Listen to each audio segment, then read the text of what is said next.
نحمدہ ونصلی ونسلم علی رسولہ الکریم وعلی آلہ واصحابہ اجمعین۔ اعوذ باللہ من الشیطان الرجیم، بسم اللہ الرحمن الرحیم۔ ناظرین کرام، السلام علیکم ورحمۃ اللہ وبرکاتہ۔ شعبہ علوم اسلامیہ institute of southern Punjab Multan کے پروگرام ادراکیات کے ساتھ میں ہوں آپ کا میزبان سید افتخار علی گیلانی۔ ناظرین، رمضان المبارک کے بابرکت مہینے میں ہم نے آپ کی خدمت میں ایک اسپیشل ٹرانسمیشن پیش کی، جس میں مختلف موضوعات پر رمضان کے حوالے سے، روزہ کے حوالے سے پروگرام پیش کیے، اور اب آج آخری پروگرام عید کے حوالے سے آپ کو پیش کر رہے ہیں۔ کل عید ہے، عید الفطر کی کیا اہمیت ہے، عید الفطر کے موقع پر نبی کریم صلی اللہ علیہ وآلہ وسلم کے کیا معمولات تھے۔ اس اہم موضوع پر گفتگو کرنے کے لیے ہمارے اسٹوڈیوز میں جو مہمان اسکالر موجود ہیں، سب سے پہلے ان کا تعارف آپ کی خدمت میں پیش کرتا ہوں۔ محترم جناب پروفیسر ڈاکٹر مفتی سعید الرحمان آوان صاحب، آپ صدر شعبہ علوم اسلامیہ institute of southern Punjab Multan ہیں۔ السلام علیکم ڈاکٹر صاحب۔ وعلیکم السلام ورحمۃ اللہ۔ ڈاکٹر صاحب، آپ کو اور ناظرین کو سب سے پہلے تو ایڈوانس عید مبارک۔ شکریہ۔ تو ہمارے ناظرین کو عید کے حوالے سے بتائیں کہ اس کی کیا اہمیت ہے۔ سب سے پہلی بڑی بنیادی بات تو یہ سمجھنے کی ہے کہ دین اسلام ایک فطری دین ہے۔ بے شک۔ تو انسان کے جتنے بھی احساسات ہیں ان تمام احساسات کی ترجمانی کرتا ہے، ورنہ عام طور پر مذاہب کے حوالے سے یہ تصور یہ ہوتا ہے کہ وہ انسان کی جو جذبات ہیں ان کا اتنا لحاظ نہیں رکھتا۔ بالکل۔ تو انسان کے اندر اللہ تعالیٰ نے جو مختلف کیفیات رکھی ہیں ان میں سے ایک کیفیت اس کی خوشی کی بھی رکھی ہے۔ بالکل۔ وہ خوش رہنا چاہتا ہے، خوش ہونا چاہتا ہے، خوشی کا اظہار کرنا چاہتا ہے۔ تو دین اسلام نے خود اس کا اہتمام کر دیا کہ پہلے رمضان کے روزے رکھوائے گئے، پھر خود ہی اس عبادت کی تکمیل کے بعد اس کا اہتمام کیا گیا کہ اب باقاعدہ خوشی مناؤ۔ سبحان اللہ۔ بالکل۔ اور عید الفطر کا مطلب ہی یہی ہے کہ اب گویا ہمارے روزے مکمل ہو گئے۔ فطر کا مطلب روزہ مکمل کر دینا، روزہ کھول دینا۔ جی، افطار کا لفظ اسی سے تھا۔ جی جی۔ تو فطر کا مطلب بھی یہی ہے۔ اس لیے رسول اللہ صلی اللہ علیہ وسلم نے فرمایا کہ ایک مسلمان کو ایک فطری جو خوشی ہوتی ہے کہ اس کو ایک احساس ہوتا ہے کہ میں نے ایک مہینہ اللہ کی عبادت کی، اس کے حکم کی تعمیل کی، تو فطری طور پر اس کے دل کے اندر ایک خوشی کا احساس ہوتا ہے۔ بالکل۔ تو اس احساس کو باقاعدہ دین اسلام نے سیلیبریٹ کیا۔ سبحان اللہ۔ کہا گیا کہ آپ اس دن اٹھیں گے، اس دن آپ غسل کریں گے، اور بہتر سے بہتر جو لباس کپڑے آپ کے پاس میسر ہے، نیا ہے، یا کوئی اچھا جو بھی آپ کے پاس اچھا لباس ہے وہ آپ پہنیں گے۔ جو اسی طرح آپ میٹھا کھائیں گے۔ اب یہ ساری خوشی کی علامتیں ہیں۔ بالکل۔ اور پھر اس کے بعد اس کا پھر باقاعدہ اظہار، کہ یعنی اس کے ذریعے مسلمانوں کے ایک اجتماعی خوشی کا ایک اظہار بھی ہو سوسائٹی کے اندر، اور خاص طور پر ایسی سوسائٹیز جو مخلوط ہوتی ہیں، یعنی جس میں مختلف مذاہب کے لوگ ہوتے ہیں، تو وہاں پر ان کے سامنے بھی ہو کہ دیکھیں آج مسلمان باقاعدہ عید منا رہے ایک خوشی کا اظہار کر رہے ہیں۔ چنانچہ رسول اللہ صلی اللہ علیہ وسلم نے کہا کہ آپ اس دن کا آغاز جو ہے سب سے پہلے تو اللہ کے سامنے شکرانے سے کریں۔ 2 رکعت جس کو ہم نماز عید کہتے ہیں، اصل میں ایک شکرانہ ہے کہ ہم اللہ کا شکر ادا کرتے ہیں کہ اس نے ہمیں ایک بڑی نعمت عطا کی تھی ماہ رمضان کی صورت میں، وہ مکمل ہوا، اب ہم اللہ کے سامنے شکر ادا کر رہے ہیں، اور اجتماعی طور پر ہم اس عید کا اہتمام کر رہے ہیں۔ جی۔ اس لیے رسول اللہ صلی اللہ علیہ وسلم کا اہتمام کیا تھا کہ آپ ایک کھلے میدان میں جا کر نماز کا اہتمام کرتے تھے۔ اب اس کے لیے آپ نے کہا کہ ایک راستے سے جاؤ، دوسرے راستے سے آؤ، تاکہ ہر طرف ایک اظہار ہو۔ سبحان اللہ۔ یعنی خوشی کا ایک اظہار ہو، اجتماع ادھر جا رہا ہے پھر ادھر سے واپس آ رہا ہے، ایک پوری گویا کہ ہلچل ہے پوری معاشرے کے اندر، پورے اس سوسائٹی کے اندر، اس شہر کے اندر، اس قصبے کے اندر، جوش انداز محلے کے اندر، یعنی اس کا ہر جگہ پر اظہار ہو رہا ہے۔ جی بالکل۔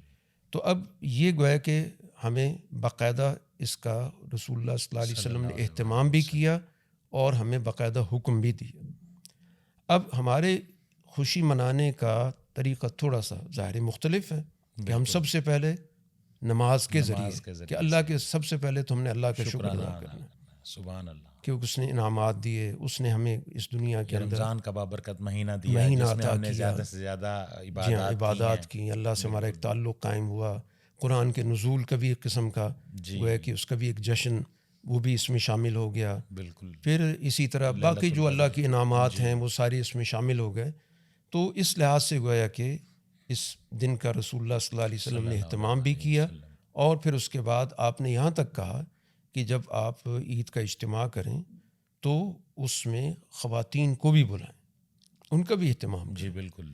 اور رسول اللہ صلی اللہ علیہ وسلم کے زمانے میں باقاعدہ کھلے میدان کے اندر ایک علیحدہ جگہ ہوتی تھی جہاں پہ خواتین بھی شریک ہوتی تھیں، حتیٰ کہ آپ نے فرمایا کہ وہ خواتین جو ان دنوں میں نماز نہیں پڑھ سکتی جی شرعی عذر کی وجہ سے، وہ بھی شرکت کریں، نماز میں تو شریک نہیں ہوں گی لیکن وہ بھی موجود رہیں اس میں۔ اچھا، خواتین کو کتنی اہمیت تو اسی سے اندازہ کریں نا کہ خوشی میں تمام اصناف کو شریک کیا گیا، یہ صرف ہمارے معاشرے کا حصہ ہیں۔ تو اس طرح گویا کہ وہ بھی شریک ہوں گی۔ پھر اس موقع پر باقاعدہ خطبہ ہوتا ہے، تو اس خطبے کے ذریعے بھی ایک رہنمائی ہوتی ہے، اس میں بچے بھی ہیں، اس میں بچے بھی موجود ہیں، سب تمام طبقات کے لوگ موجود ہیں۔ اور اس میں یہ نہیں کہ جو روزہ نہیں رکھ سکے کسی شرعی عذر کی وجہ سے وہ نماز نہ پڑھیں، یہ پابندی تو نہیں لگائی گئی، بلکہ سب آئیں، معذور بھی آئیں، مریض بھی آئیں، اور جنہوں نے روزے رکھے ہیں وہ بھی آئیں، تمام لوگ اس میں شریک ہوں۔ تو اور پھر جب پہلے ہم بات کر چکے ہیں صدقہ فطر کی، وہ بھی اسی سے لنک تھا کہ آپ نے ان لوگوں سے بھی تعاون کیا کہ جو اس موقع پہ ان کے پاس مالی حالات ان کو اجازت نہیں دیتے تھے، تو آپ نے ان سے بھی تعاون کر کے اور ان کو بھی اس قابل بنا دیا کہ وہ بھی خوشیوں میں آپ کے ساتھ شریک ہوں۔ تو دین ہمارا بہت ہی فطری دین ہے، وہ باقاعدہ خوشیوں کو اظہار کرنے کا موقع دیتا ہے، دباتا نہیں ہے۔ حتیٰ کہ رسول اللہ صلی اللہ علیہ وسلم کے زمانے میں اگرچہ اس کا تعلق عید الاضحیٰ سے ہے، لیکن خدا آپ نے فرمایا کہ 2 عیدیں اللہ نے ہمیں خود دی ہیں، خوشی منانے کے لیے دی ہیں۔ تو ایک عید کے موقع پہ رسول اللہ صلی اللہ علیہ وسلم نماز سے فارغ ہوئے گھر تشریف لے گئے، تو کچھ دیر کے لیے آپ آرام کر رہے تھے، تو گھر میں بچیاں جو ہیں وہ دف بجا رہی تھیں۔ اچھا، تو اس دوران اور پھر جو ہے وہ کچھ اشعار بھی گا رہی تھیں، اس زمانے میں جس طرح کے خوشی کا انداز ہوتا تھا، بالکل جی۔ تو اس دوران حضرت ابوبکر تشریف لائے حضور صلی اللہ علیہ وسلم سے ملنے کے لیے، تو انہیں محسوس ہوا کہ یہ حضور صلی اللہ علیہ وسلم کی شان کے خلاف ہے کہ یہاں پر یہ بچیاں، تو انہوں نے ڈانٹ دیا۔ تو حضور صلی اللہ علیہ وسلم کے چہرے پہ کپڑا تھا، آپ نے کپڑا ہٹایا اور کہا ابوبکر رہنے دو، یہ آج عید کا دن ہے، اللہ اکبر۔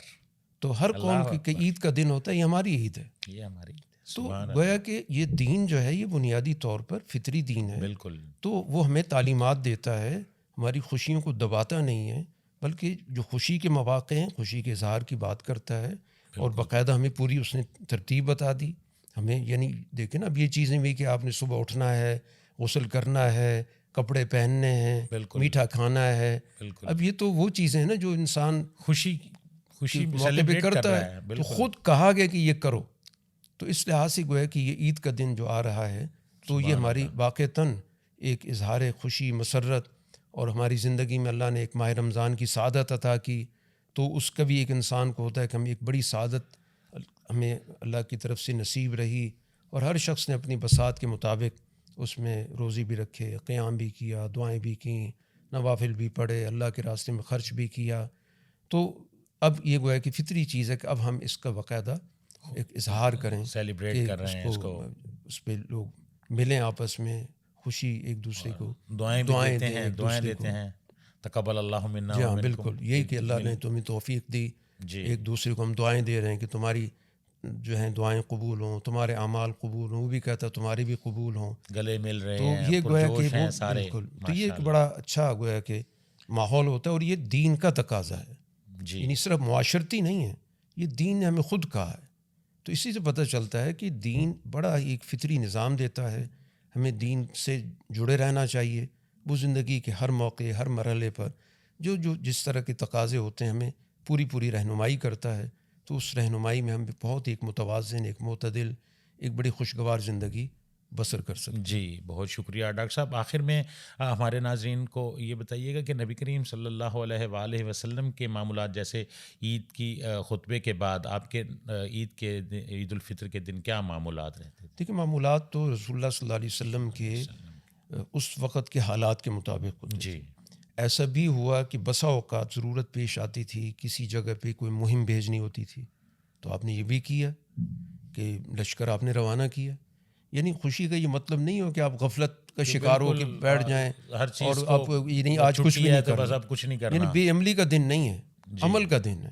تو اگر جس چیز کی اس وقت ضرورت ہوتی آپ مہم بھی بھیجتے تھے. اب لشکر میں جانے والے یہ تو نہیں کہتے تھے آج تو عید ہے تو آج تو رہنے دیں. یہ بھی کچھ سوچ ہی نہیں ہوتی تھی، کیونکہ ہر شخص جو ہے اس وقت ایکٹیو ہوتا تھا، سرگرم ہوتا تھا، کام کرنے والا ہوتا تھا. تو اس لیے وہ عمل ہو گیا. تو اس کے مطابق اگر باہر بھی جانا ہے تو جا رہے ہیں اس دن. اسی طرح کوئی ملنے آ رہے ہیں، مجلس ہو رہی ہے اس میں بھی آپ موجود ہیں، تعلیم و تربیت بھی چل رہی ہے، لوگوں سے ملاقات بھی ہو رہی ہے، کسی کے گھر بھی حضور صلی اللہ علیہ وسلم چل کے جا رہے ہیں. یہ سارے معمولات یعنی ایک ایسی زندگی جو بڑی سرگرم زندگی ہے، ایک مجاہدانہ زندگی ہے، ایک جد و جہد کی زندگی ہے. وہ زندگی ہے در حقیقت دین کی زندگی. یہ آرام طلبی کی زندگی اور اس طرح تو یہ ہمارے بنیادی تصور کے خلاف ہے. جی دیکھیں نا، یہ تو قرآن نے کہا ہے نا لقد خلقنا الانسان فی کبد. ہم نے تو انسان کو جد و جہد میں پیدا کیا. واہ بالکل. بس اس کو ہر وقت جد و جہد کرنی ہے. بے شک. اچھا وقت ہے، برا وقت ہے، مشکل وقت ہے، خوشگوار وقت ہے. تو اس لیے عید کا دن بھی گویا کہ باقاعدہ ایک جد و جہد، میل ملاپ، ملاقاتیں، لوگوں کے ساتھ ایکٹیو رہیں اور خوشیوں میں لوگوں کی شریک ہوں، شریک کریں، تاکہ مہمان آ رہے ہیں، آپ کسی کے مہمان بن رہے ہیں. تو یہ ایک اچھا موقع ہوتا ہے ہمارے معاشرتی تعلقات کو. اور یہ وہ ایسا بھی ہوتا ہے کئی لوگوں سے ہماری ناراضگیاں کسی وجہ سے ہو جاتی ہیں، تو یہ اچھا موقع ہوتا ہے مل بیٹھنے کا.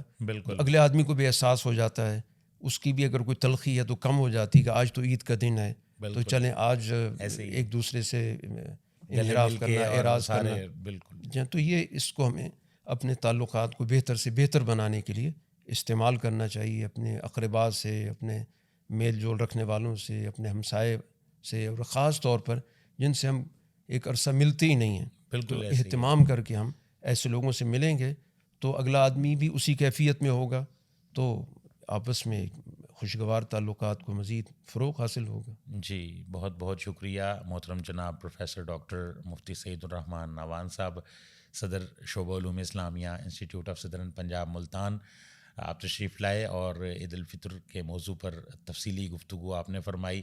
آپ کو میری طرف سے ایڈوانس عید مبارک. بہت شکریہ.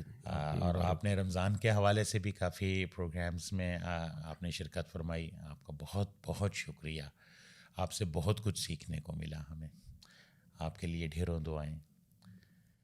ناظرین کرام، عید الفطر کے حوالے سے پروگرام آپ نے ملاحظہ فرمایا، اور میری طرف سے آئی ایس پی کی پوری انتظامیہ کی طرف سے، تمام اساتذہ کرام اور سٹاف کی طرف سے آپ کو ایڈوانس دلی عید مبارک. اور مجھے اور تمام لوگوں کو اپنی دعاؤں میں یاد رکھیے گا. انشاءاللہ آپ کے ساتھ مزید پروگرامز بھی ہوں گے، ادراکیات پروگرام چلتا رہے گا، اس میں ملاقات ہوگی. انہی الفاظ کے ساتھ اپنے میزبان افتخار علی گیلانی کو اجازت دیجیے. اللہ حافظ.